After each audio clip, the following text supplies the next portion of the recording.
अस्सलाम वालेकुम रहमतुल्लाहि व बरकातुहू। एक सवाल है कि हज़रत मोबाइल में जो व्हाट्सअप होता है, व्हाट्सअप में जो हम लोग स्टेटस लगाते हैं, तो स्टेटस में इस्लामिक चीज़ें लगाना कैसा है, क्योंकि वो हर 24 घंटे में डिलीट हो जाता है। तो इसके बारे में आप बताएं, मैं बहुत दिनों से कन्फ्यूज़ हूँ। तो मैं आपको इसके बारे में बताता हूँ, अब गौर से सुनें, क्योंकि अक्सर व बेशतर होता क्या है कि हम लोग रिंगटोन जो लगाते हैं वो भी इस्लामिक नात वगैरह, म्यूज़िक वगैरह लगा देते हैं। बहुत सारे लोग ऐसे होते हैं, जब मैं कॉल करता हूँ तो उनके जो हेलो ट्यून जिसको बोलते हैं, तो उसमें भी इस्लामिक चीज़ें बज रही होती है, यानी कि जैसे नात या कभी कुरान की आयत, इस तरीके का मामला।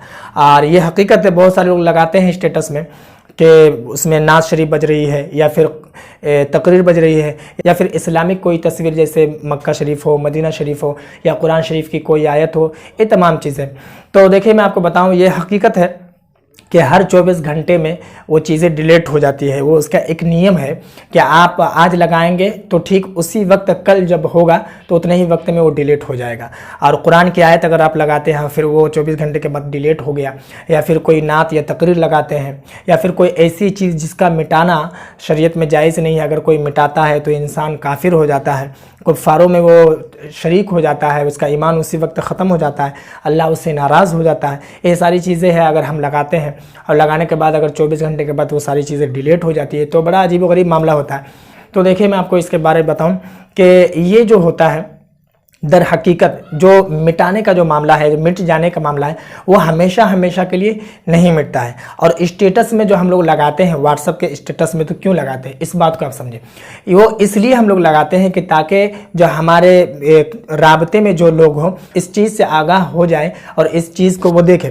दर हकीकत उसे दिखाना होता है, यह हमारा मकसद नहीं होता है कि ये चीज़ मिट जाए, और मिटाना मकसद नहीं होता, दर हकीकत उसे दिखाना होता है। जैसे कुरान की कोई आयत है और उसका माना नीचे दिया हुआ है, तो हम लोग स्टेटस में इसलिए लगाते हैं ताकि हमारे राब्ते में जो लोग हैं वो लोग इसको देखें और देख करके एक सबक हासिल करें।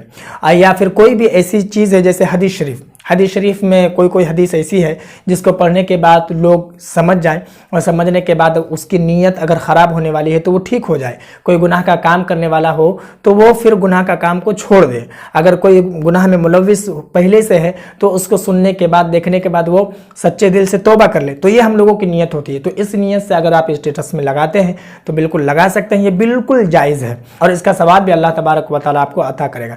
तो मैं उम्मीद करता हूँ मेरी बात आपको समझ में आ गई होगी। इस वीडियो को आप आगे भी शेयर कर दें ताकि इस तरीके का ख्याल अगर किसी के मन में हो तो वो भी ये बातें जान जाए कि लगाना चाहिए कि नहीं लगाना चाहिए।